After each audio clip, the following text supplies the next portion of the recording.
What up, though, y'all? It's your boy Bill. If you new here and you don't really know what I be having going on, I tell stories about the prison, about how bad it is, how dangerous it can get, and just about the street life in general, with hopes of motivating somebody to make better decisions, to change their mind about committing crime, and just live a good lifestyle. Whatever it is you want to accomplish or achieve in life, you can do it the legit way. You don't have to break the law and end up going to prison, because you could go to prison and never make it out.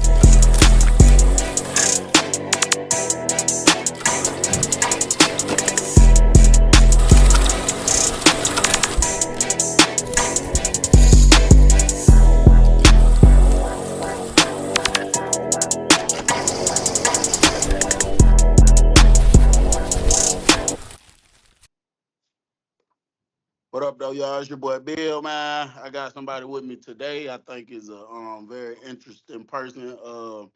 I think this interview is going to be slightly different from all of my other ones, considering that I always speak from male perspective, and everybody I interview is usually coming from the male's prison. So I think this is going to be a little different, and we'll be able to get some different insight.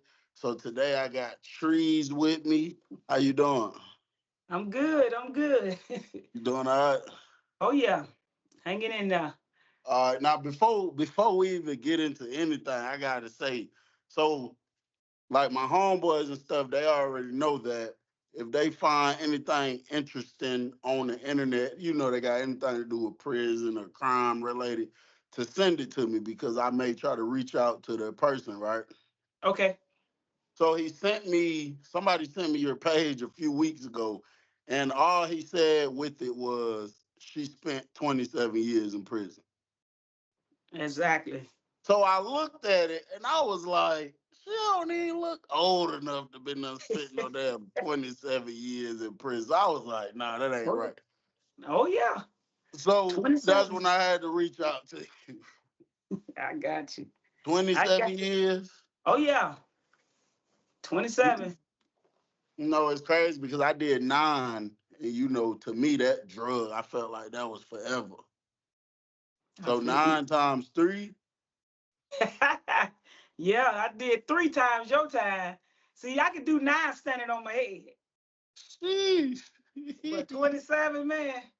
Yeah, that's a lot. But hey, that's what it good genetics or something. I'm telling you, you don't even look that old to be doing no 27 years. I appreciate you. God I kept me. thought I thought we was around about the same age. I just turned 30. Now I'm So 49. I'll be 50 July 16. damn, for real. Yeah. Yeah, you took care of yourself because you don't look nowhere near no 50. All right, so Trees, where you from?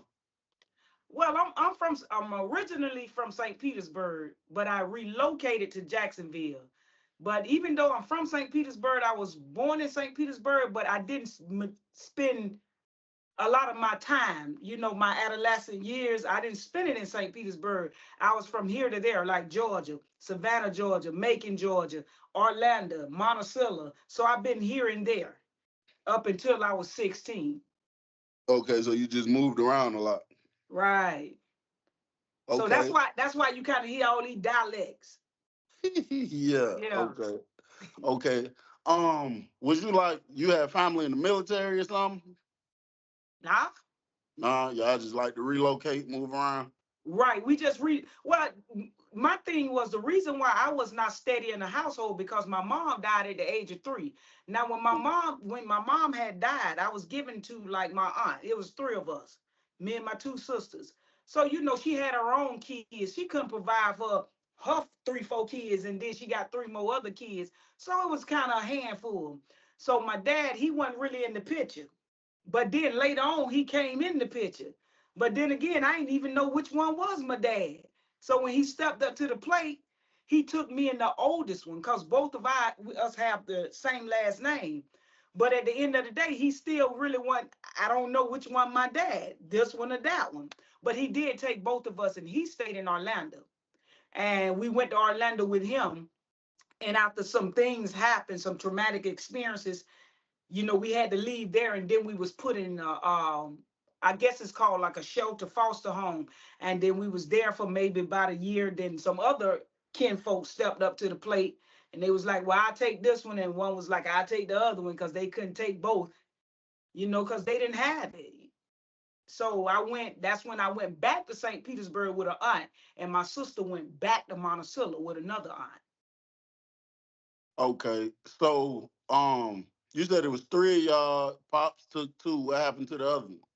Now, the baby sister when my aunt from my mom's sister, my mom oldest sister, she went ahead on and kept the baby because she was smaller. I'm 3, so the other one had to be about 7, and this one just a baby. So they went ahead on and kept that one because she wasn't no work. But me and the other one, we were something else. We were wise beyond our years, so they had to come with it to keep up with us. Cause you know how kids are. Where my Right. mom at? You know. Right. Would you consider yourself a troubled teen? Like, did you get in trouble a lot? Oh yeah, yeah. I stayed in trouble. I stayed from the age of 8 years old. I started stealing cars. I was walking by, spotted a Honda in the yard. Man out there warming up the car. Mess around. I'm skipping school now. I'm young, skipping school. I peeped that car sitting over there. I said, man, I'm finna drive this because they shouldn't have taught me back in the days how to drive a car. They Right. they got you sitting on their lap, which is a bad thing. Got children sitting on their lap driving these cars and everything. Hey, we started designing that type of stuff. I'm driving go-karts and everything in the country. Saw the car running, walking by, going to school. It was cold. I said, man, I'm finna get that car.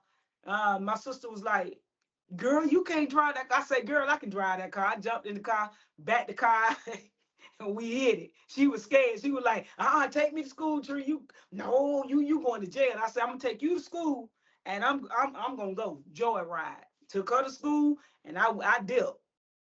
You got out of there. Yeah, I drove and ever since then, I like the feeling. So I just kept stealing it because stealing cars to me gave me an adrenaline rush, right? Mm. Whereas somebody that would pick up a bottle of alcohol or smoke some marijuana or smoke the pipe, they get their fix from that. But I was fixated on stealing cars. Every time I stole a car, boy, I was pumped up. I was like, yeah, yeah. It made me feel some type of way.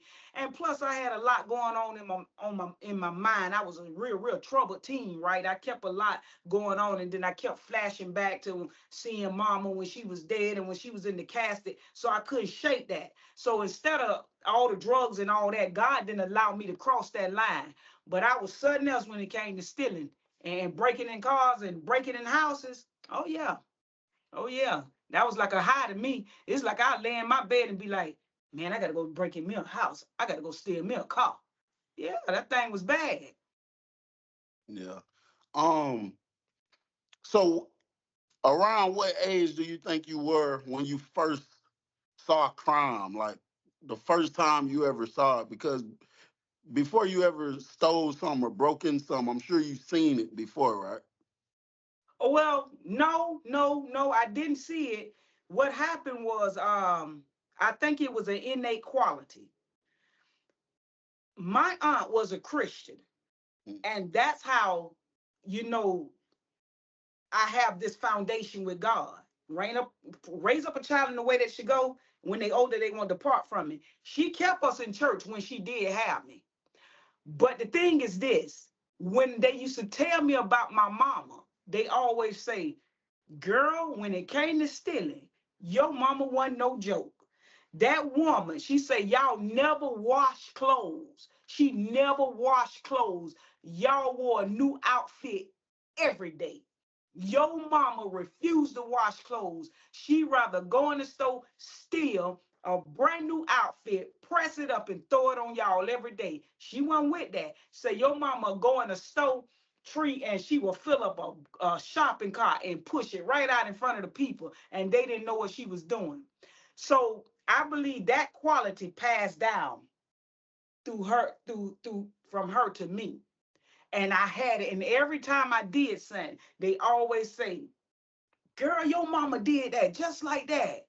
So I think it was innate quality from her. Oh, okay, okay, yeah, that makes perfect sense. Were you ever like in and out of juvenile? All the time.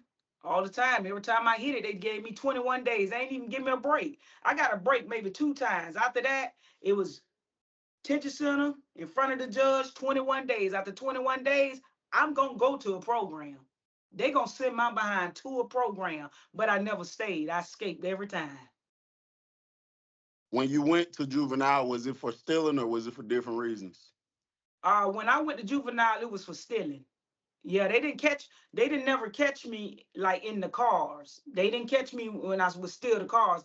They always caught me when I would mess around, go in the mall. You know, back in the days, in the middle of the mall, they had that big jewelry stand where they sold all the jewelry.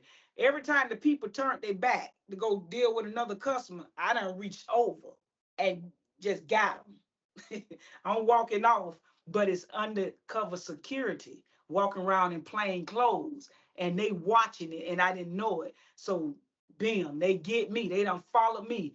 And I'm walking down the street just stashing the jewelry all over and they come up in unmarked cars and be like, hey, you know how to get to such and such street? And I look over there at them and then see about three in the back. And then by that time they jump out the car and they got me.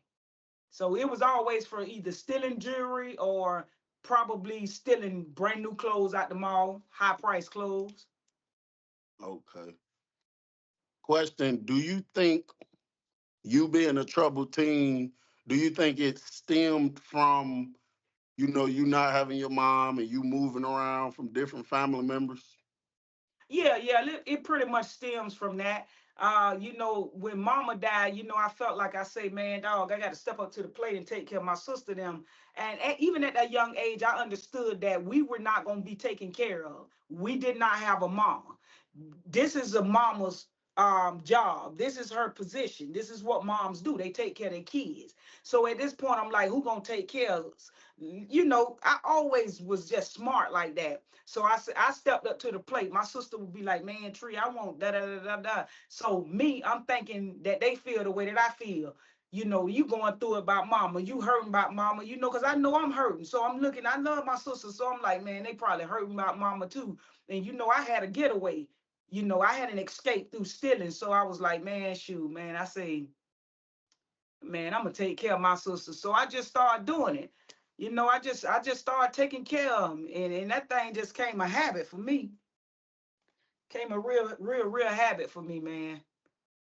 Right.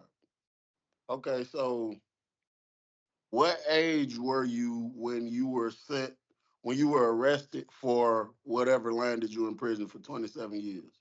I was 16. I was 16. I've been arrested other times, me and Chris, even one time when Chris that we got into some mess and stole a car, broke in some houses. We went to juvenile detention center. Now, Chris' daddy was the detective of St. Pete Police Department. And Chris did tell.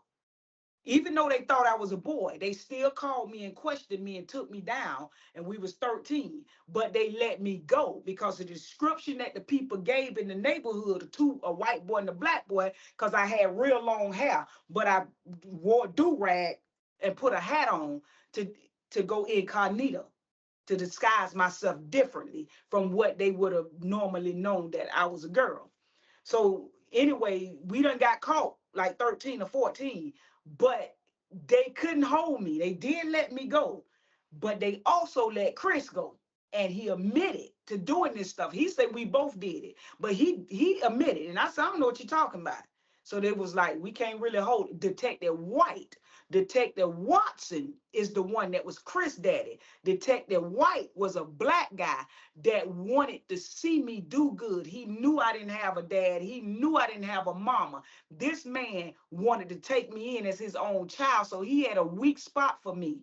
He loved me. He wanted to see me do good. So while Detective Watson trying to frame me, Detective White, on the other hand, trying to save me. So Detective White, they battling. He like, we can't hold him. The description says this. It don't fit the description. So Detective White did get me out of it, while Detective Watson, Chris' daddy, the co-defendant's dad, got him out of it. So we was back on the street. Me and Chris then we're resilient. We ain't got no beef about it. I ain't mad with him about telling. I understand, because at that point, like I said, I'm beyond my years and my understanding. At that point, I understand that this is this boy's daddy. So this boy didn't tell as a snitch. He told as a son. This is father. Your daddy questioning you. You laid it out. I understand that. So I had the spirit of resilience. I wasn't even mad. We hooked right back up, start getting back in trouble because we flowed good in our crimes. And that's when we were 16, because we was both around the same age. We were 16 when they popped us for good. They popped him. They ain't get me. They got me later with a warrant out for my arrest because Chris told his daddy everything again. He told everything. And Chris was like a friend from the Yeah, neighborhood or something. yeah, Chris is somebody I met in juvenile detention center. He was in there for a middle school fight. I was in there for stealing something I had undid, and he was in the juvenile detention center. Now I wasn't talking to him in there, but I'm the type that I used to lay back and be like, "Who my next crime partner?" I used to always meet the boys there. We get out and we do something. So one day I saw him playing basketball in four square. He was trying to act like he was black. I was like, "Man, shoot, I roll with Chris. Chris cool as hell." So anyway, when we both got out of the detention center, they sent us to a program. It's not a program we live overnight. It's just like Monday through Fridays. We can go home, but we got to go to this program. We got to check in at 8 o'clock, and they're going to hold us to 2 p.m. So I saw him at the program. He was like, "Hey, I know you." I said, "Yeah, yeah, man, what's up?" I said, "I saw you in JDC." So we started talking. Once we started talking, he was like, "Hey, man, check this out." He said, "My daddy got a lot of guns." I say, "What?" He said, "Yeah, my daddy got a lot." And I say, "But I don't do guns, bro." I said, "I don't get down with guns." I said, "That ain't my thing. I ain't violent like that. I'd rather just do this, bam, bam, and go on about my business." I said, "I don't want to ever hurt nobody." He was like, "All right, all right." He said, "Okay." So we left that alone. He said, "I tell you what, though, I know some houses we can hit." And I said, "Yeah." See, his daddy had a lot of rich friends. Chris know how to get in and out their house. I said, "Okay, let's do it." Now I was down with that. So I said, we started walking. And I said, we got to steal a car. He was like, "I don't know how to steal a car." I said, "I'll teach you." So I taught him how to steal a car, and it went for there. Went from there, man. We went on so many robbing script. Nah, not robbing. House invasions. We just going in houses, breaking in houses and stealing cars. Ditch one car, go to Ocala, get another car, come back to St. Pete, take out about 5 houses in one neighborhood, get back in that car, ditch whatever we stole, steal a car from St. Pete, go back to Ocala. We was back and forth, just taking the cars, switching them up. Then we just start selling the cars. Yeah. Okay. Yeah, y'all had a lot going on then. We were bad. So when you okay, so when y'all got arrested, he told his daddy, and then they had to let you go. You got picked back up for that, and that's what sent you back to prison.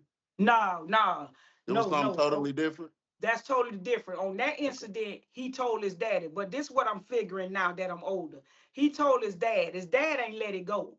His dad tried to act like, you don't need to be around this girl. This is a bad influence. Hell, he was the bad influence too. Because first of all, you trying to act like I masterminded all of it, but your son was in juvenile detention center when I met him, sir. So what is you saying? This a bad seed already. There's always a black sheep in the family. So don't even play, bro. This boy already in juvenile detention center. I can see if I met Chris somewhere he had never been in trouble. And I've been like, come on, Chris, man, and influenced it. Nah, I met this boy in trouble. So we got in trouble that time. But this what I think.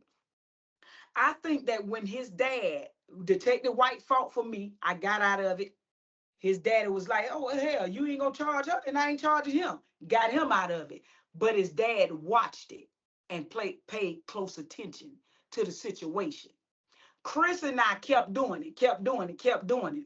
Now, Chris was coming home 2 and 3 in the morning. He liked black girls. So I was messing with females. I wasn't messing with them physically. I always had gravitated toward women since my mama died. Women had been my go-to because I was had a hole in my soul. I was missing my mom. So I was missing the nourishment. I would always gravitate toward older women. Chris loved black older women. So he was staying to those ladies' house even after I left. He was staying there with them, and he was a nice looking white boy, very bow-legged, nice looking white boy. Them ladies like Chris too. He was spending the night with some of these ladies. So when he would go home, this boy from a good home now, he got his mom and dad in the house, and he got a good upbringing. His dad is questioning Chris. Cause he used to tell me, he was like, dang man, I'm so tired of my daddy questioning me, bro. And one night I told Chris, I say, hey, I'm finna shoot off to this little female house I just met. Boy, she a red bone. She got a friend.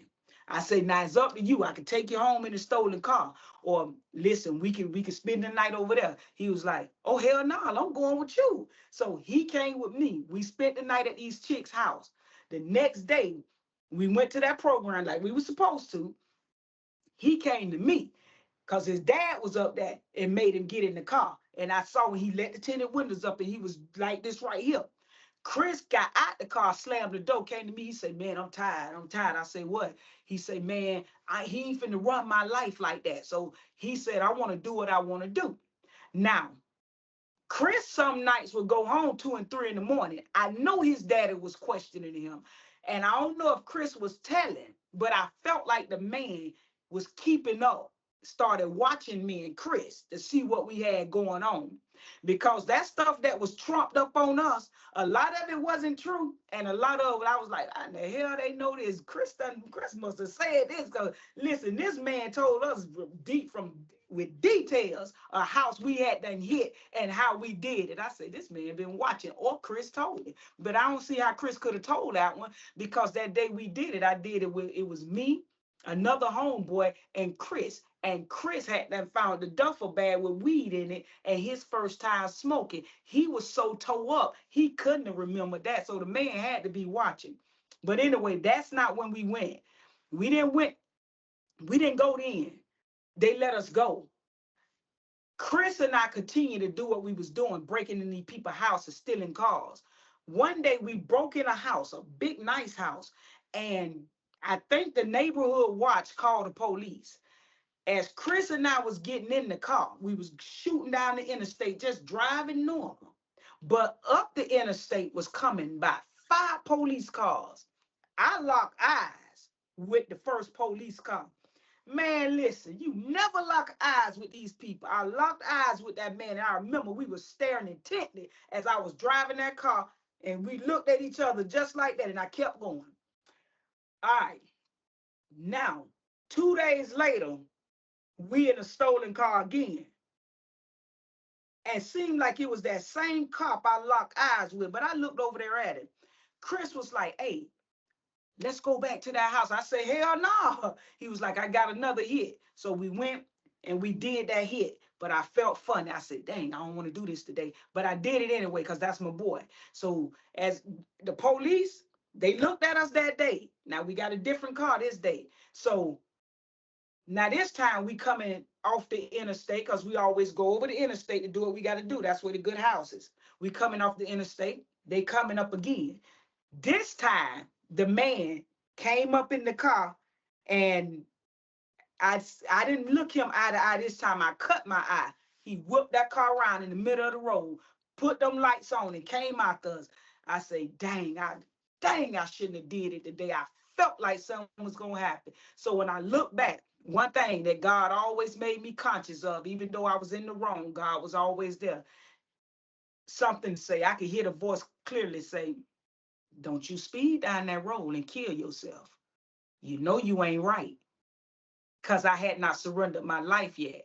And one of my fears was don't drive crazy trying to get away. Because this how accidents happen. People get in car wrecks and lose their life. I don't want to be that. So the whole while I'm driving, I'm trying to drive safely, but I'm having the speed. So I'm like, God, please don't let me wreck this car. Don't let me kill this boy. Don't let me kill myself. We not saved yet. Please, Lord, forgive us of our sins. So I'm under my breath saying this while Chris looking back, he was like, dang, we going down. So I said, stop saying that, bro. Stop saying that. So now he done called the boys. They trying to block off the road. Okay, we get to a roadblock. Police cars lined up like this in the roadblock, but there's a sidewalk there with grass. So I'm trying to play this out. Like, I don't want to run through this and hurt somebody. I don't want to do that. I don't have that type of heart. I just want to get away. I say, Lord, give me escape out. I change. Please help me out of this. I change. As I looked over, first when I looked, it didn't look like I had enough room to get that car over there. When I looked again, it looked like God just opened up the space. Not saying God condoned it, but he was always there because he knew my heart. The space opened up. I went, I floated, and when I did, I remember doing like this. I took the seat, laid it back, just in case they would start shooting or something. I laid the seat back and so I could see just a little bit, whipped the car around that way and went round them. And then when I came back up with the seat, I looked and I saw all them and then turned and started chasing me. Told Chris, this was the thing we used to do every time we did something, whether I was with my homeboys or whatever. We always had this thing.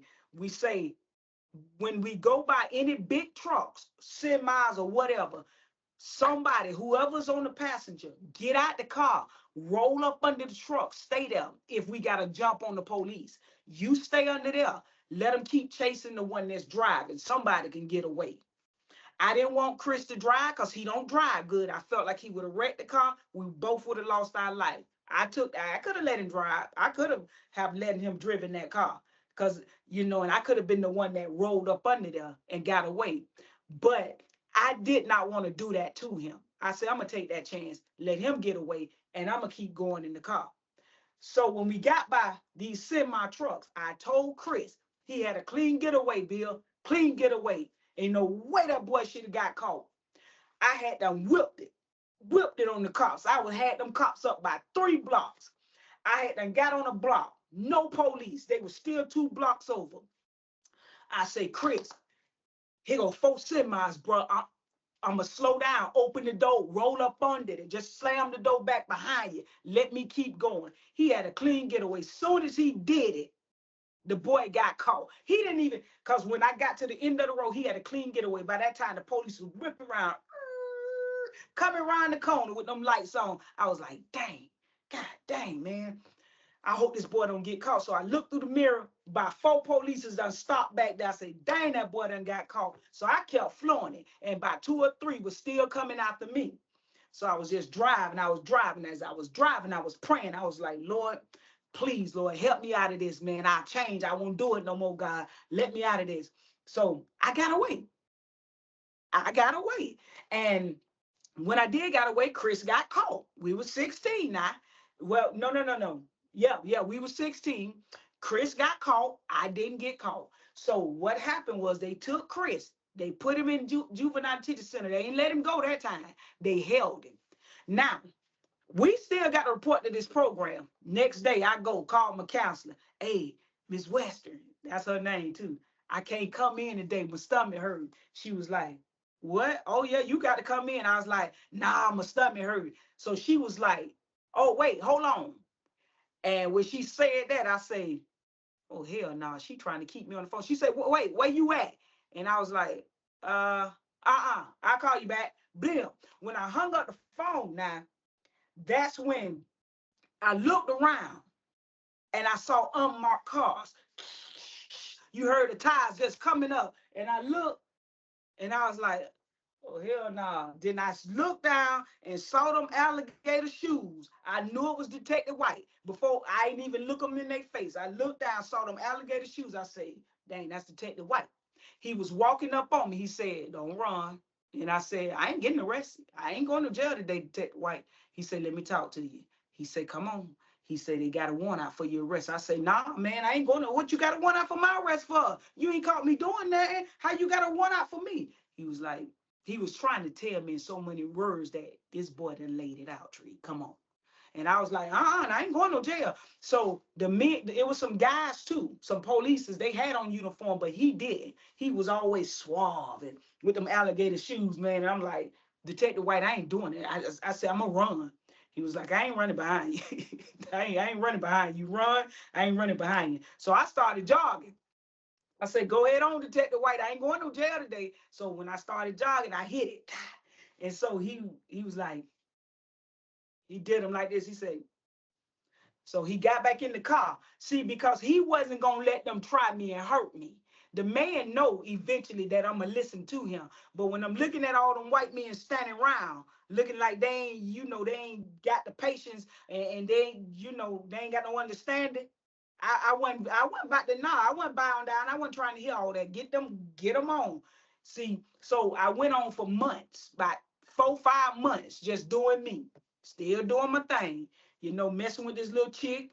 I was messing with some little chick, man. She had a good job too, like a paralegal type job. Messing with good little chick.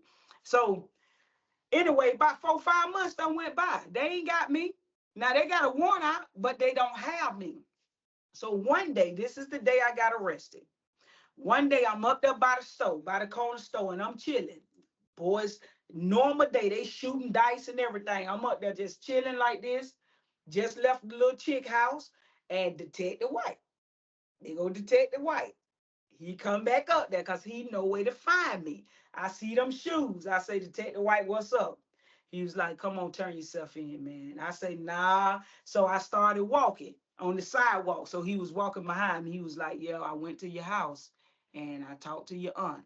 And I said, I didn't turn around in my mind. I was like, what she got to do with it? And he was like, they already done said.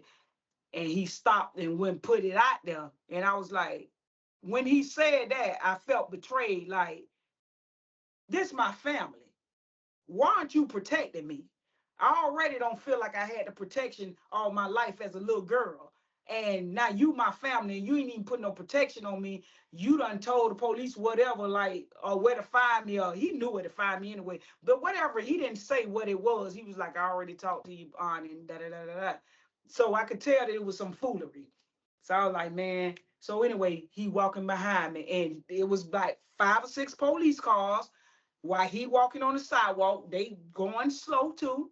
So he said, Tree, come on. He said, God got a plan for you. He said, listen. He said that there's greatness on your life. He said, listen to me. He said, man, I want you to know that God has something big for you, and it cannot unfold till you come on. Let's get this over with and behind you. So anyway, when he said that, everything hit me. My mama death, the betrayal of the family, everything just hit me. So I said, well, like,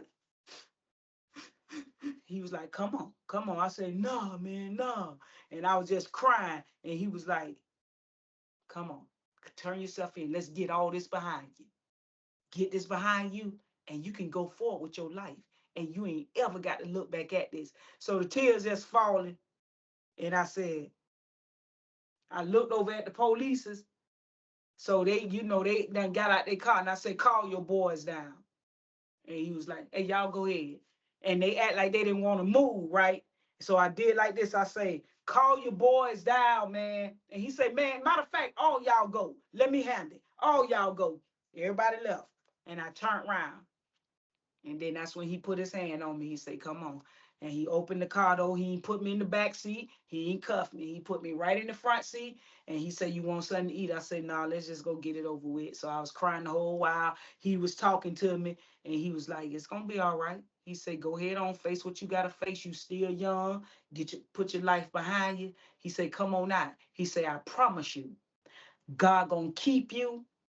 Listen, I say, nah, man, I'm gonna do a lot of time. I ain't gonna even look right. I'm gonna be old when I get out. He said, I give you my words and they will not fall to the ground. I'm a man of God. God gonna keep you. He gonna preserve you. You gonna get out. You still gonna be young looking and you gonna live a life pleasing to God. And that's exactly what happened. Went to the county jail. Went to I went to JDC. Went before the judge and they adjudicated me as an adult and then sent me to the county jail. And that's when I went to prison. Yep. So they charged you as an adult at what, 16? 16. Can you say what the actual charge was that sent you for that long or no? The charge is auto theft and house invasion. But this is the charge I think that burnt me. They said that I had an assault on a police officer with a deadly weapon. And I said, I never in my life had a weapon. I never had an encounter with the police when I was arrested. Detective White arrested me. And, at this time, once these detectives and polices, no matter what they say, once they arrest you, they ain't got nothing else to do with that case.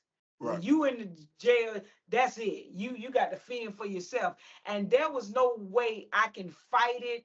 There was nothing I can say. I couldn't get in touch with Detective White. They went behind his back and just trumped charges because they was pissed off. So they trumped charges on me. So when they started reading the charges, it wasn't the original charge that was read in juvenile. They trumped charges as I got over to the county jail. You know how they be piling them charges up. When I got over there, it was a whole different roster of charges. I'm like, dang. Right. But I didn't have support. So I had to go with the public defenders. And they're not gonna fight for you.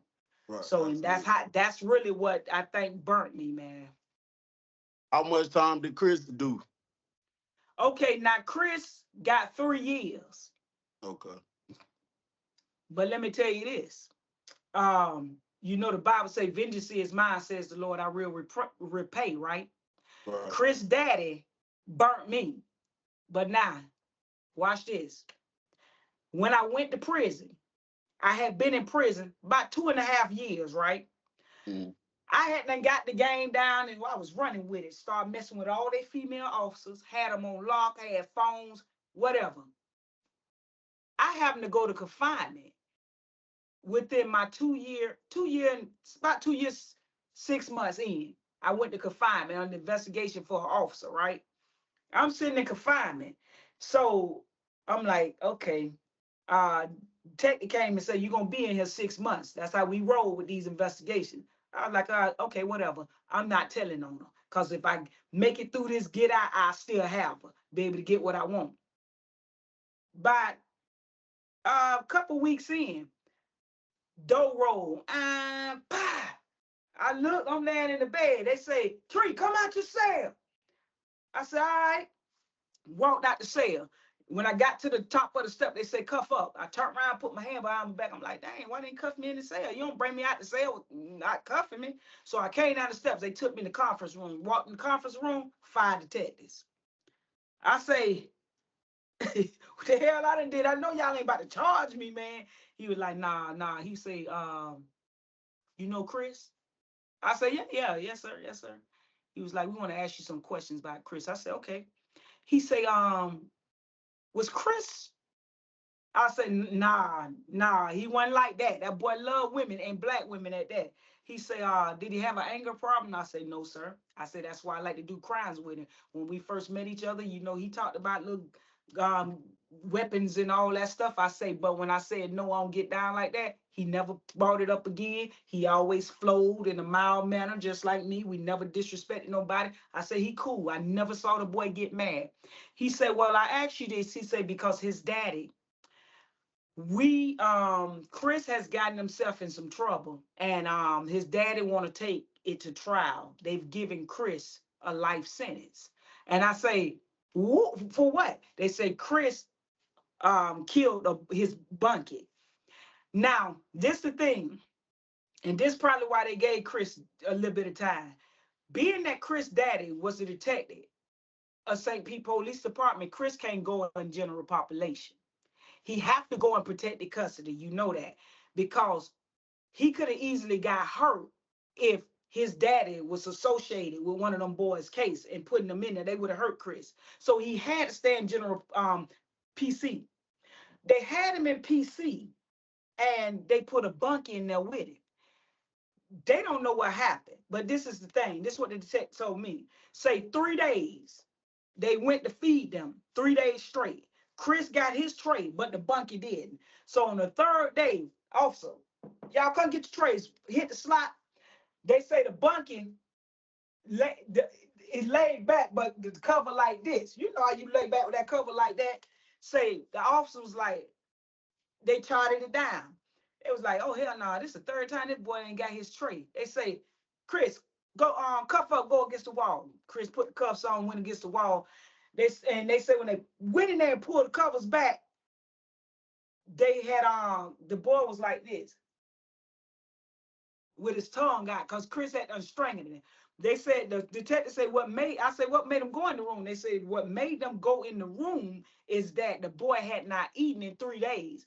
You know that if you're in confinement, if you don't eat in 3 days, they're gonna you got to be psychologically evaluated. They're gonna send you to the psych ward, and that's what they was going to do to get the boy and take him to psych ICU or script him, put him in the crazy cell to see make sure he all right because they deem that to be mental thing. If you ain't eating in 3 days, they think you're trying to commit suicide.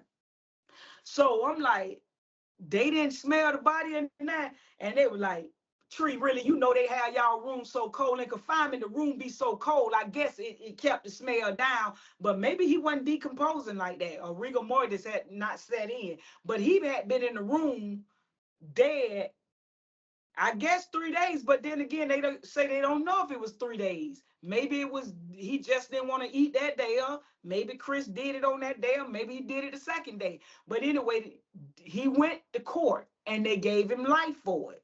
The daddy was trying to fight the case and take it back out to get the life sentence lifted off him. So I asked him this. I said, well, let me ask you this. You know, y'all should be detectives and know this. If you know that his daddy was a detective at St. Pete Police Department, why did you give him a bunkie? Shouldn't that fall on the institution and not the inmate? I say because he probably was scared when y'all put the boy in there, thinking that this boy coming in sent by some other guys to knock him off. But why y'all gave him a bunkie? And he's like, that made good sense. And that was it. You know, I just like why you gave him a bucket. It's not his fault. Like Right. charge it to the institution. Right. So I don't know Yeah. what they did. That ain't make no sense. Right. Um, when you first stepped into the prison, coming from like you had been to juvie a couple times, but like when you leave in juvie, you leave in the county and you in the real big girl prison. Was you scared like your first day? Like how did you feel? What thoughts was going through your mind? Well, what was going through my mind to be real about it, I was like, dang, how who gonna take care of me? How I'm gonna take care of myself? And yeah, I had a mouth full of gold too, Bill. My mouth, every teeth in my mouth was gold. For And real? I kept them. I took them out when I got out. Thank God my teeth still good. But I'm like, dang, who gonna take care of me, man? Like, how I'm gonna survive? Because I know I'm gonna need family and money to survive this. Because my older sister had been up the road, but she only did like 3 months. Because back then they ain't do a lot of time. So that was my biggest fear. Who gonna take care of me? But when I stepped in, even though that was my biggest fear, even coming on the bus, like, hey man, I ain't gonna have the money, I ain't gonna have what I need. But this is when the fear left. When I hit inside of the intake, when I first got the lower, this when I first got the lower, because I went to lower first. The officers. I never said this, but it was a female officer that was a nurse. She say, dang, she's sexy. I lose my job for her. And it went to my head. I say, I'm gonna play her. I said, yeah, this gonna be easy time. I'm gonna play her. And then while I was sitting in intake, like all the girls off the compound and officers start coming in. Like, who is because the girl I had tree in my mouth, and then I had a bottom um solids. They kept somebody about a few girls came and said, hey, what's your name? I said, Tree. So anyway, the officers, female officers, and all the females on the compound kept coming and say, hey, who is Tree? And the girls that came with me be like right there. They'd be like, tell her to come out. So I come to the door and they was just giving me all this stuff, shooting me all this stuff. Some girl gave me a nice watch. One girl threw me a nice necklace, and that stuff I ain't even supposed to have. I'm just coming in. You can have it, but you got to get on the compound. Not you can't have it in the RNO. So anyway, they was like, dang, man, that girl nice looking. So everybody was just coming like I was celebrity. They didn't even know me, but they liked my looks. I had a mouth full of gold. I had this real sexy smile, and they was at me. They was at me. They was like, so the girls started coming up there with bags of canteen. So I never had a chance to actually let fear set in because I was like, I'm gonna be okay. Okay. What type of hustles they had in there? Like for a person that's hustling, like I know you know how it is in the men's prison. I'm just trying to kind of compare it and see what's the differences. Well, in our prison, in the females' prison, their biggest hustles was the lipstick, the chapstick, and men deodorants. Now, if you got some men deodorant, the dominant women, they're gonna jump on and they're gonna pay you whatever. So if you can get a man's deodorant in there, you had a connection with an officer just to say, hey, go to Family Dollar, shoot me some men deodorants. You gonna make about $30 for one deodorant because the girls that's dominant, they want to smell like a man, and that added to their little masculinity. You feel me? They put that on their t-shirt, whether it was little speed deodorant or whatever. That right there to them was cologne. So that right there, man, listen, that thing could cost $1 at a Dollar Tree, but they gonna pay $30 for it. The girls, the feminine girls, they own that chapstick, bro. They own that chapstick and that lip gloss. They gonna pay you about 40 for it. Get an officer to bring that in 25 cent little chapstick, dollar lip gloss. Yeah, they gonna pay about 40 for it. So our biggest hustles up in there was men deodorant, chapstick, and lip gloss. More so even than the cigarettes and the other stuff that y'all smoke. What you call it? The Chris Chris Brown Browns and and the Al Green. Al Greens. Yeah, yeah. See, y'all was on that because you guys are dudes. But you gotta understand, women, we on a different level when it comes to that because we want, even though they want to think that they're men and be dominant and everything, still they still women. So they still want to smell some type of way, whether it's like flowers or like a dude. So women be on different stuff because even I at one time done bought some men deodorant Yeah, and some of the chapstick because I want to keep my lips right. So I didn't mind buying this stuff, and then it felt you felt like you know you felt good. It made you feel yeah, good to take a shower and be able to put on something other than what they offered you in the institution. But hey, once I started getting, deep, getting in deep with the officers, my hustle was the little bottles of sample colognes. Go to they used to back in the days they can go get these things for free. Bring them in, man. I used to make about 20 bottles a pop, $20 a pop, just for a little old men's cologne, or women. yeah. Oh yeah. All right. Um, was it was the gang culture big there or no? Nah, there wasn't no culture with us. That's what y'all go through. Y'all get affiliated, but see, we can roll solo, and nobody will touch us. Now, the only thing that goes on with this, the territorial part comes in the prison for the women is this: if this dominant girl have claim on this film girl, that's how that goes. They together. So no other dominant better not try to come at her because you're gonna have problems. No other film better not try to come at this dom because you're gonna have problems. So say if I'm a dominant and I'm checking out this little feminine female and she already hitched with a dominant female and I'm trying to go for her, then the dominant gonna want to fight me. Now sometimes they could be little snakes and both of them come for me because she trying to show her loyalty with her and both of them can come for me. But that's the only like territorial thing go on in there if they girlfriends. Or if they got little relationships where they call each other, oh, that's my son, or that's my mama, then they'll jump in then. But ain't no games, bro. No, sir. Okay. And you did time in Florida, right? Yeah. But even on the streets in Florida, it's more so like what hood you from. It ain't like super big, everybody gang banging, right? Nah, nah, nah. No, no. Yeah, so it could be, you know, just the state. Like most people just claim they hood versus everybody trying to be in the gang. Because in Georgia, yeah, it's the total opposite. Like the gang culture is super, super big out here. That's like when you first walk through the door in the prison, that's the question they ask, and what you a part of. right. But Um, but Go women ahead. too emotional for that, Bill. Women too emotional. And I'm gonna tell you something else about them. They're not loyal because, say for instance, like there could be a Duval person and two people from Hillsborough County about to jump a Duval person. That other Duval Negro ain't gonna jump in it. They gonna bro, I ain't got nothing to do with that. What is Right. that? I ain't got nothing to do with that. So they don't roll like that, man. You know what I'm saying? They be like, hey man, I ain't got nothing to do with that. You know what I'm saying? They just hitched to their girlfriends. Right. Um, Last year I interviewed a girl. I don't know what happened to her. I tried to reach back out. I think she did 5 years in North Carolina.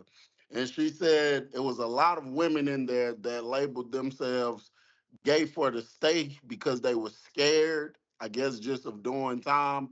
And that they were dealing with girls, I guess, on like some protection stuff. And then when they got out, like they wasn't talking to the girl no more. They went back to dealing with their boyfriend or whatever. You ever saw or heard of stuff like that? I know the term gay for the state, but it don't fall up under that guideline. What she's saying as far as the protection, no. A lot of women they were gay for the state, and the reason why they was gay for the state is because when you in prison, women become very vulnerable, and still it does not negate the fact that you still want to be touched. You still want your man. So when you see little girls running around looking like little boys and kind of reminding you of your boyfriend, like she got her hair shaved off or she got dreads and she acting very masculine, then a normal straight woman gonna see that and she gonna be like, God, oh man, she got mannerisms like my baby daddy. So that's gonna trigger something in that woman because to be honest, it's kind of lay dormant in all women. Now a lot of women won't agree with this. A lot of women do not fall prey to it, but the thing is still there. The tendency is there, the desire is there, but some women do not ever, give attention to it. The thing, man, listen, once they see that, they start, getting a little vulnerable. They do not do it for protection. Them girls do it out of curiosity and missing their baby daddies. The woman just suffices because they missed their baby daddy. It was a girl and I knew she came in pregnant. I knew she was gay for the state. I used to talk to her all the time. She'd be like, girl, Tree, I ain't with this foolishness. I say, yeah, but you keep talking to that girl over there talking about you ain't with it. Talking about, yeah, she remind me of my baby daddy. And I said, oh, okay, okay, okay. She say, Tree, it make my time go by easy. I be feeling like I'm arguing with him. And I said, but you ain't gonna take it home, right? She was like, hell no, I got kids. And she didn't. And she made that clear to that female. Now the female had got, a little salty in the end. She really wanted to be with this girl. But the girl made it clear. And we all was there when she made it clear. She was like, I'm not doing this at home. I'm doing, she was bad too. She was like, I do it here, but I'm not doing it at home. And she did not take that stuff home. Right. Mm-mm.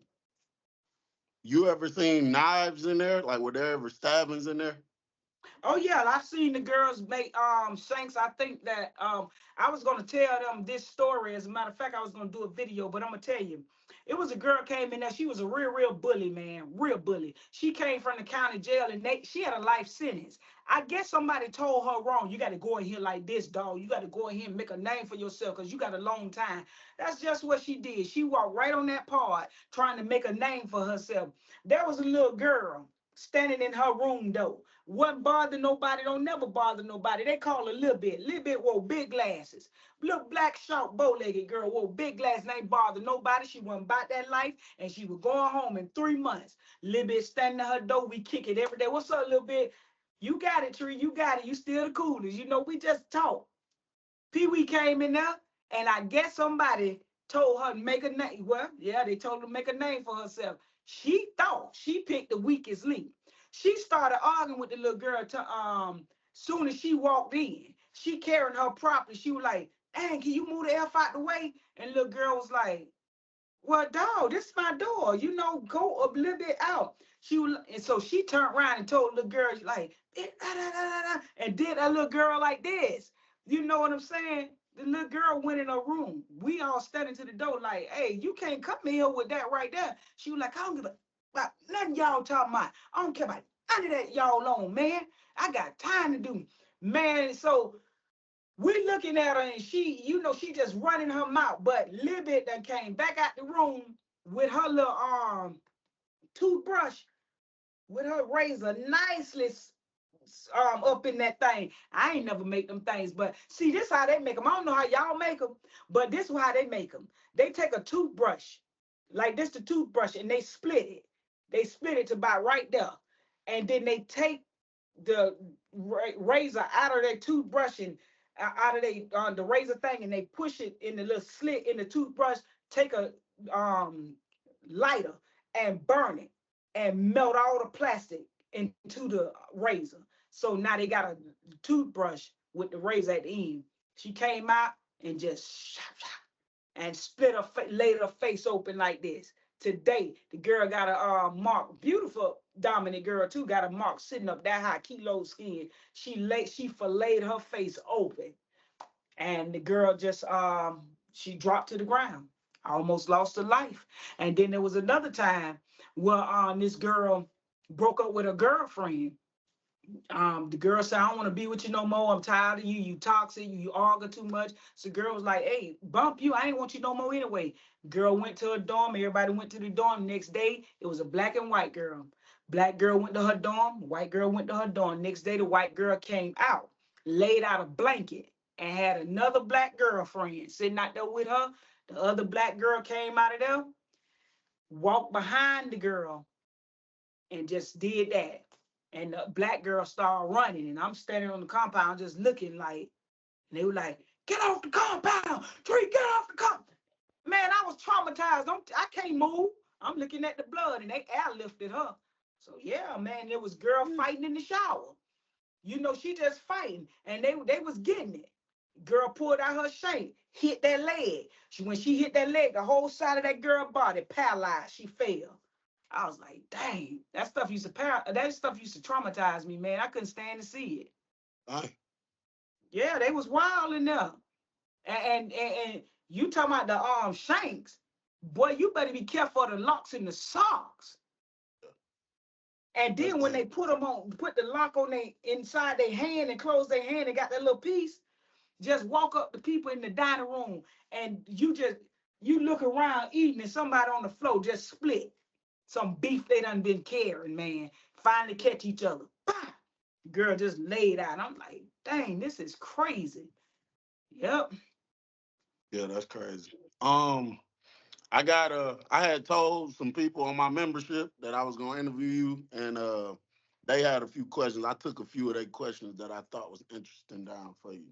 Okay. Um, Weapons, gangs, we already covered that. Hustles, sanitation. How was the sanitation? Considering that female products was needed, did they keep it super clean, or was it ever a point where you're like, man, this place nasty, man? Well, it depends on the dorm you was in. Like if you in a dorm where y'all done like built a bond and everything, you understand that everybody got time. So we in this, let's make it home, away from home. So we all pull together, even though we got dorm workers. Now, some of the dorm workers could be nasty. There's times I walked in the shower and I've been like, man, these showers nasty, man. Who cleaned the showers today? Instead of them cleaning the showers, they done ran out, did not clean the showers, trying to make it to the canteen. So they didn't do a good job. So we all pulled together because even though if they didn't do their job, we still got to use these showers. We still got to do what's right for us, not to catch sun. So we pulled together. We'll ask the officer for bleach and we'll do it ourselves. But we kept it clean because you can't wait on these people that don't clean their house at home to come in here and try to keep your space clean. You got to do that stuff on yourself. So yeah, we kept it sanitized on the strength that a lot of people were sick. A lot of girls had infections. A lot of girls had smells, and they do smell, especially when they have bad hygienes. And we have to be overly clean because ministrations, man, you know, Right. them smells are foul. If you all these women having the administration at one time and that stuff hitting, so we don't want to live in that. So we keep it clean. So yeah, we didn't really have a problem with the nastiness, but there were individuals that was just nasty. That's who they were. As far as the dorm, we can do something about it, but the individual, they gonna have to do something about it. Right. Was um was drugs a problem in there? Like, was did people have access to drugs a lot where you just see some people wigging out or tripping out? You be like, man, she need to get her life together. Yeah, drugs was always available. They would get them through the visitation or the officers brought them in. So they stayed, a lot of people stayed high. A lot of people did their time high. There was a girl that had cancer in there as well. And her family would come see her. They already know that she was dying. They had her in the infirmary part where they put them in their last, but she came out of it and she was getting her visits again, but she was still aching and hurting in her body. So her parents would bring her um, pills all the time. She would take the pills and sometimes she would sell them. There was another girl that she had it locked down with this pill stuff. Even I myself, I started messing with a female that had a connection with an officer that was bringing me marijuana and liquor, and I became one of the biggest drug dealers in the institution till they shipped me. When they shipped me, I left it alone. But there was a girl got some pills in. When she got these pills in, the pills started hitting the compound, and a lot of girls started falling out. Now they didn't understand why the girls was falling out. Okay, so when they start picking them up, taking them to medical, they was like, they was finding the stuff in their system. Now, one girl went in to get her package and swallowed her package, thinking to poop it back out or spit it up. And before she can get to the compound, she dropped dead OD. Uh, Then there was another girl had a friend that went home. Friend promised her, I'm gonna send the pills, man. I got you. She told her what kind she wanted. When the girl did get the pills to her family and the family bought it in to the girl sat on her bed that night, had a cup of coffee, took two of the pills, and died. So when they started kind of having a few deaths behind this drug stuff, they started trying to crack down on it. But at the same time, even though y'all was shutting it down with the VP, bringing the dogs in the parking lot and inside the VP trying to sniff out the people, your officers was still bringing them in because you was making good money. You bring about 4 joints, you gonna get by 2 grands, and that's how it was going down there. So yeah, and then the officers, not to mention, they opening water bottles and they bringing in the liquor, the white ones. So the compound stayed toe up and drunk. They right, stayed high. right. A lot of that stuff you said is very similar to our prison. Um, were the were male guards creepy towards some women? Well, yeah, yeah. I've seen a male. Well, you know what?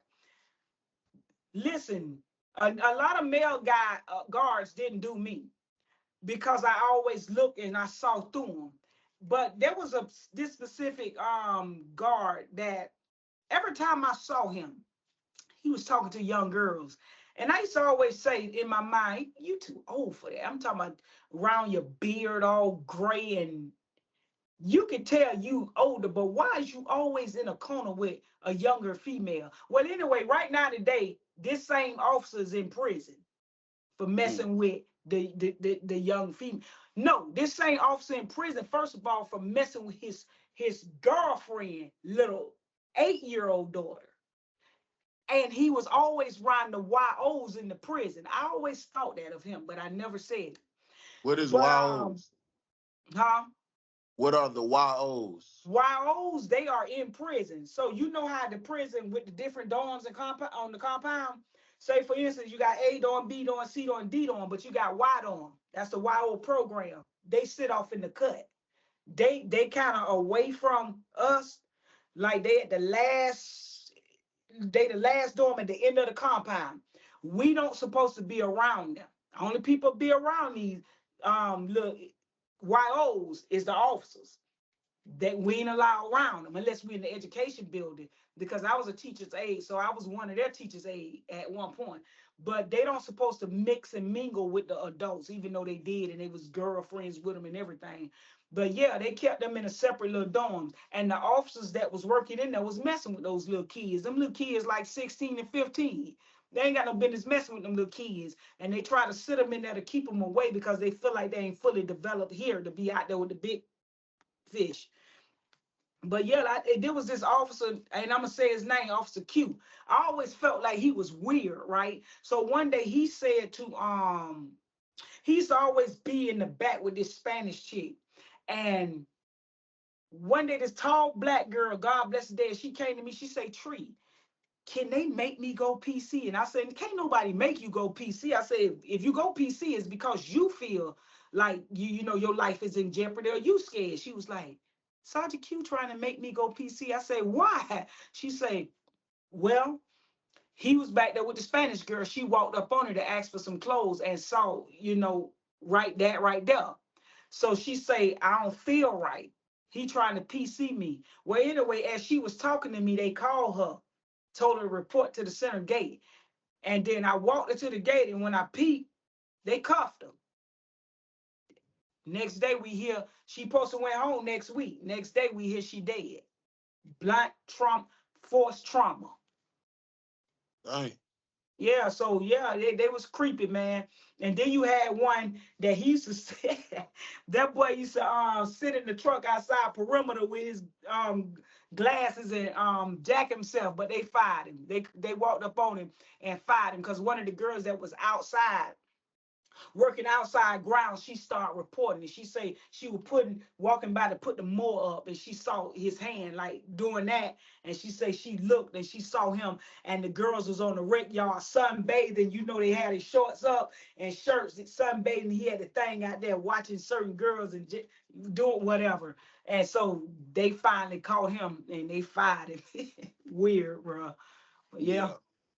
Have you ever seen a situation where a male guard was messing with a female and the female ended up pregnant? Oh yeah, man. This girl named Denise. She was oh no, that's another situation. But yeah. It was a guard got a YO pregnant. He left. He left. Once he did it, he left. They ain't even follow it up either. They ain't even follow it up. And then it was another female that I had known. She started messing with this dude, and he had gotten her pregnant, and they really did like each other, but they did get him and they sent him to prison. And she turned around and said it was he raped her. That's what they say. I don't know if you can say it on here, but Right. she got paid for it. She got paid for it. But then there was an instance where my friend, the guys from Rayford, I think it was Rayford. Is Rayford in Orlando? I mean, Ocala, Rayford Prison. Oh, you don't know. Yeah, no, But I'm not sure. Marion, the guys used to come over on a cot and work in the girls' institution doing the electricity. Well, they used Mm. to come over and knock off some of the females. And one of my female friends, Denise, that was Denise, she got pregnant from an inmate. Yep, she had the baby. And they wasn't nothing they could do. All they did was stop the guys from coming over then, but they never got the guy for it. I was sitting here wondering, like, so if a female is in prison for years and then just pop up pregnant one day, I wonder what's the procedure. Like, do they go to trying to test every single male that worked there to try to figure out who did it? Well, they should have their DNA on file. That's what I was told, that they supposed to have a DNA on file. Okay. But just like they have all of our DNA on file, when we do something, they got us in the system and our prints and stuff. But the thing is, you got to first of all get a lead in order to run the print. So once they get pregnant, if she's not talking, they can't go around just trying to pull everybody file and accuse everybody, because you just can't do that, man. That's Yeah. offensive. So once they get a name, like if I came to you, I said, Bill, man, Tasha pregnant, boy, she been messing with Officer J. And you go and link it out, like, yeah, I think Jay hit that. Then the officers gonna pull his file and start investigating him behind his back. They ain't gonna say that. They ain't gonna make him think he under investigation. They ain't gonna say one word because they trying to find out. You know what I'm saying? Keep an eye on him, see how he moving, and get every name they can get.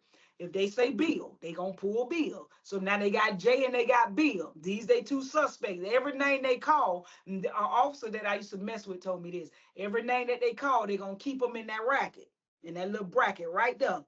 So when that baby born, That's how they gonna get it. They gonna take them DNAs and they gonna match it up and see if that's that man baby. Now if that ain't the man baby and they ain't caught who the officer was, sometime man they have to chalk it up. And what they will do is take that inmate and send her so far away from that prison, you don't know where to find them. They'll ship Right. her so far they'll get an out of state compact and get her away from here. Yeah. Right. Um, somebody wanted to ask. This is fast forwarding a little bit. How was the adjustment of being out after being away for so long? Oh yeah, yeah, man. The adjustment was smooth. I never would have made it if it wasn't for my best friend Jen Gomez, which is another big TikTok. If it wasn't for her parents, I wouldn't have made it. I probably would have been back in the same situation. As a matter of fact, when it was nearing my time, I was real scared. I didn't know what I was gonna do. I didn't know how I was gonna do it. But at this time, I had taken my best friend up under my wing. She came in real, real wild. I took her under my wings and I helped change her life. I was graduating from computer class. Her mom, and she was graduating from somewhere else. Her mama came to the graduation and spotted me and said, "Who was her? Who was that girl? Something about her." So my friend was like, "Hey, my mom want to meet you." When I walked over there, her mom was like, "There's something about you. When do you get out?" I told her I get out in a few months. She said, "Where you going?" I say, "I don't know." She said, "I tell you what, if you willing to relocate, I'll help you start over." I said, "Yes, ma'am." So she picked me up from the prison. She brought me here to Jacksonville. That's why I relocated here to Jacksonville because I'm originally from St. Pete. She took me to the nicest extended stay hotel, paid it up for 1 year, and that's all I needed. When she gave me that roof over my head, that was stability. Just give me a roof over my head. You know, in the hotel, that's all you need. Just pay that up. You ain't got to pay no bills. Went down the road, got me a job at Dollar Tree. They weren't paying me about $8, but I was grateful for the opportunity, having a record to be able to just get somewhere and work. And I worked so hard. In 2 weeks, I became the manager. Once I became the manager, got my first paycheck. I bought me a bicycle, rolled out a little bit, got another job at the car wash. In 2 weeks, I became supervisor at the car wash. And then I went farther out, right down the road from the car wash. Now I'm a manager at Dollar Tree, supervisor at Bubba's Car Wash. Went down the road, got a job at Popeyes. Told them I had a record and everything, and I say, "Hey, but I'm a hard worker." She took my word. They started me out with like 837 or something like that. I didn't care. I already had two other jobs. Bust my behind, and in 2 weeks, she put me in training to become her next manager. So life for me was smooth. The adjustment was real smooth. I mean, it does not negate the fact that I was fearful. I didn't know how, but I had a will. And I was willing to do what I needed to do. And I did not despise small beginnings. Right. So, Yeah, that's amazing right there. That's a lot of ambition. You received some great help though. That hotel for a year. A lot of yeah, people don't get that type of help. You know what I'm saying? yep. Yeah, a lot of people don't get that type of help. Somebody wanted me to ask you how much different is life now, from when it was back that long ago. Like you've been out for a while now, right? Yeah, about 9 years. Okay, so I guess we can go more so to when you first got out because you about used to it now. How much different just the everyday living, compared to before you left? Okay. Well, before I left, Yeah, well, before I left was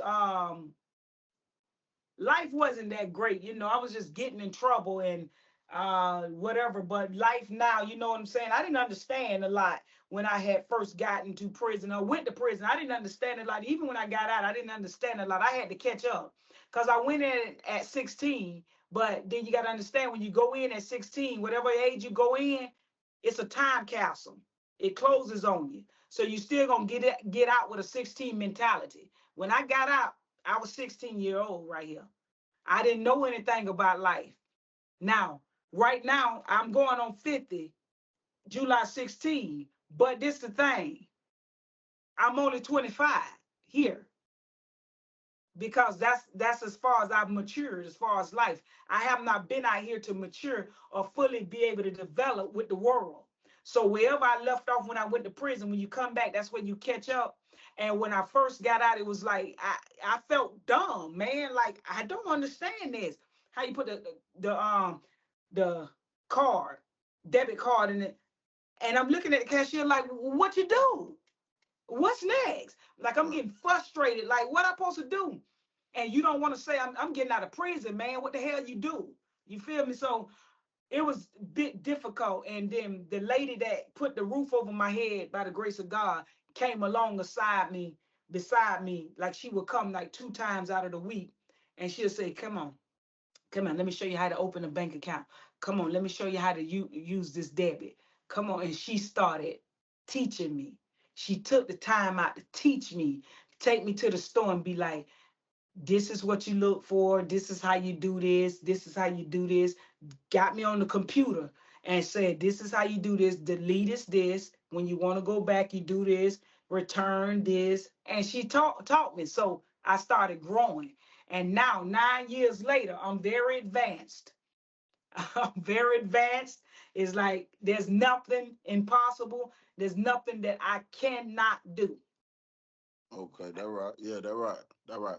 I got a question that I should have asked you earlier while we was on the prison stuff, but I just thought about it. Okay, so in the men's prison, a lot of times people that has been convicted of like sex charges against children or stuff like that, usually bad stuff happened to them in prison once people find out that's what they're in there for. Have you ever seen anything like that?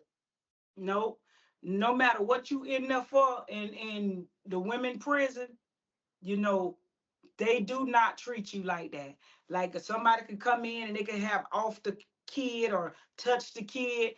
Everybody still treat you the same. She's still gonna get a girlfriend. She's still gonna have friends and hang out. They women don't see that. Women don't. We don't roll like that. We just keep it rolling, man. Because I think women is more so in the mindset like a lot of them in there for no reason, and a lot of them just understand that, yeah, they probably lied and this and that. It was a girl in them, and they say she touched her own son.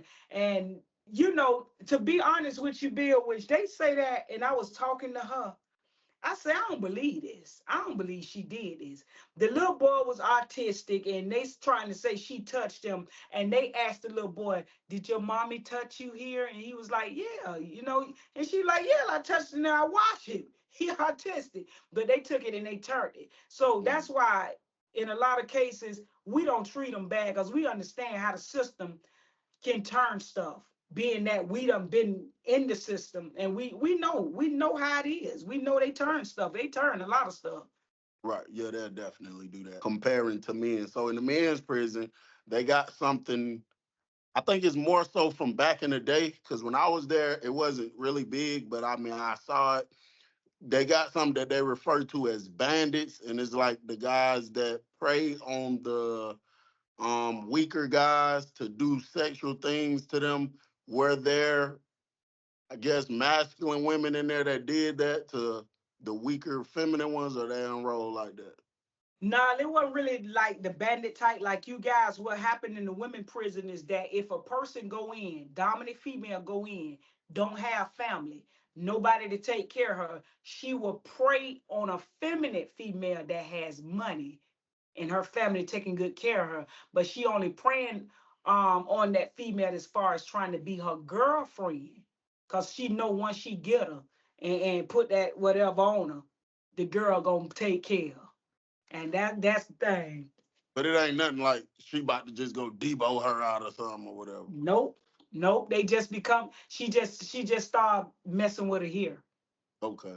So Like, if somebody was to try to say, okay, Stokar just came, I'm this masculine girl, I'm finna go rob this feminine girl. Would the other women stand up like, man, you ain't finna do that, or everybody just oh yeah, mind their business? absolutely. Ain't none of that going down in no female prison, man. Them girls ain't even playing. They don't they mind don't work like that. But if somebody, now you had some people that steal. They were still, but the Right, right, straight right. up just Debo, nah, they ain't doing that enough. Them girls will beat the brakes off that thief. And you know it's so sad, Trees, because I mean, in the men's prison, it could be two, three guys.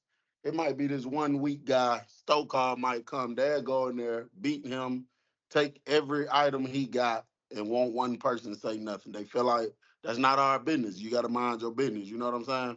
Right. Yeah, it's just that. I always felt like you guys, you would stick together, but for the wrong reason. That's And true. the women would more so submit to a lot of things that the institution tried to come at them with that they really don't like, but they will submit. But if you try one of them women in there, talking about with that wrongdoing, like what you say go on now, we're not gonna sit back as women and see another woman be hurt. You Mm, know, that to us, that's just like a man coming in and just taking advantage of her and raping her. We're not going to sit there. You're going to have to whoop all us because that's what women do. That comes out of us. We protect kids and people. right, So we're not going to sit there. It's not in a woman to do that. right. If you had to sit back and think about maybe the biggest lesson you learned from that experience, all that time of your life, what could you sum it up to be? Well, the biggest lesson I've learned is that God don't make no mistakes. Mm, This is the thing. I can't say I regret anything, but I can say this. One thing that I'm so uh well, maybe I can say this one regret that I didn't trust God plan earlier. But I'm gonna say this right here. When I look back over my life, I was oblivious to the fact that going through this dark tunnel would have brought me out to this marvelous light. I didn't know that it took me going through this to get me here. I didn't know that it took me losing a mom at 3 to make me the strong woman that I am. So I learned in life that everything, no matter what it is, whether it's something broken, whether it's something hard, whether it's a catastrophe, if you stick to it, I'm talking about stick to it. Don't break. Don't fold. Don't throw in the towel. Don't commit suicide. None of that. You stick to that path. You got to come out better on the other end. You got to. It has to go up from there. And that's the thing. I say I'm gonna stay the course. When it got hard, I said I'm gonna stay the course. When I wanted to be like, it's easy to just to break in the houses and steal the cars, I said, no, I'm gonna stay the course. And I stayed the course. Because I say, nah, wait a minute, I come too far. It was hard. I say it's getting a little bit easy because back there I remember it was harder. Now it's still hard in the middle, but it ain't as hard as it was in the back. And it's becoming bearable. I say, I'm gonna stay the course. And now, right now today, I don't have to work if I don't want to. My life is awesome that's because I amazing. stayed the course. That's amazing. So there's a lot of teenagers that watch my channel on YouTube, whether they choose to watch it, whether their church, their teacher, their mother, their grandmother play it. And most of my messages are dedicated to young men, and I'm telling them stay out of trouble. Don't go to prison because you could be placed in those situations and never make it out one day. So for young girls from the ages of 14 to 21 that watches me, like I say, whether by choice or their parents make them or put it on and just had them watch it. If you could give some advice far as decision making and just everyday living to young girls, what would you tell them watching you right now? Well, as far as decision making, anything that feels wrong is wrong. If somebody is pressuring you or asking you to do something and you having to think twice about it and you know that something in you know that this not right, don't be peer pressured. You got to learn to have that mindset, whereas you just follow the conscience, because God is in that your conscience. You got to follow that conscience. You got to know that this right here ain't right. Because to be honest with you, the day that Chris and I got in trouble, son told me don't go that day. Do not go. And I shouldn't have been doing it anyway. But I just want to say that, listen, man, just keep your head on straight and do not be peer pressured by nobody. Sometimes you could think something fun. Sometimes you may think, I'm going to do this one time. But that one time might get you just destroy you. That one time doing them pills, you can die. That one time getting in that car just a joyride, you can have a car wreck and never make it out. That one time I'm gonna just walk out the store and we ain't gonna do it no more. Can land you in prison and trumping charges on you for the rest of your life. That one time, it's that one time. Everybody think that they can do it that one time and get away with it, but it's just that one time that we got to learn to respect that. It don't take but one time. One is like 1,000, and that's what. Nah, that's biblical. Let me leave that alone. But let me tell you something. It's that one time. Like I'm gonna creep out and I'm gonna do it with him one time. That one time to get you pregnant as a teenager. It's that one time. So we got to put more respect on that one time, man. And hey, just don't be daring. Don't be daring. I mean, you may lose friends, you may lose relationships, friendships. Just don't, man, listen. Stick to the course. Stay the course. Do not be pressured just one time. Nah, we just gonna do it one time. A lot of people didn't make it out of them one times. I got friends that make it out of that one time. So just don't do it. Do what your parents tell you. Bible say train up a child in the way they should go, and when they older, they won't depart from it. But it also says, children, obey your parents in the Lord, for this is right. And that's how you live a longer life. The moment you start disrespecting your parents, I don't care how old you are, when you lose respect for your parents, that's when things start just happening in your life, man. God don't like that. Absolutely. That just one time. That was deep. Hey, Tree. I said give a message for the teenagers. You had me over here thinking like that one time. Yeah, that one time, man. That one Yeah, time. you Hey, have. it's that one So time, Bill. yeah, I know it. I know it. You really just had me thinking about all my choices, decisions I done made in the past, and how things could have went so left one time. You know what I'm saying? But it's that one time that unfolded everything. Yeah. You did it that one time and you couldn't get out of it. You kept doing it. Cause once you open the door that one time, it's just that one time, man. Just keep the door closed. Don't That right. open it. That right. So what you as much as you care to share, what you got going on nowadays? What you up to now? I know you speak about God a lot. What you up to?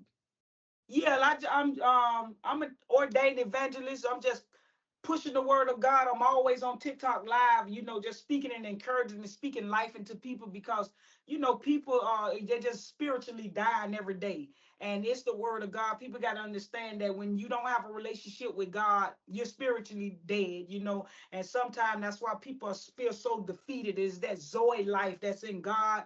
So I just preach the word of God. And right now I'm home a lot, as a matter of fact, because you know by the grace of God, I can retire right now, to be honest with you. But I be with the boys a lot too. We play basketball a lot. I'm around the house a lot as well, and just making a lot of content. That's all I'm Okay. doing. And in church a lot. Okay, Mhm. that's right. Where can we find you? What's your social media they can find you if they want to go check you out? Well, they can find me on TikTok at Treeswalk. And as far as Facebook, it's Trees Walk as well. I ain't on Facebook that much, or Instagram, even though I have a handle. I'm really not there, but you can find me YouTube, Trees Walk, and my podcast. You can find me at Launch Into the Deep. The at sign Launch, LAUNCH, into the deep. That's where I be like podcasting with a lot of people that done been up the road. Okay, okay. Yeah, Trees, I really appreciate your time today. I know we've been trying to get this together for a while. And the second you ready, for me to jump on yours, I'll put it in my calendar. All right, all right. I See really how long it would have appreciate. been today. Huh? This would have been draining had I tried to get you afterward. Yeah, cause we had an hour and 30 minutes right now. Exactly. But yeah, I appreciate it though. Yeah, I really appreciate you. I'll let you know when I upload it, and I'll keep you posted on it. All right, I appreciate that.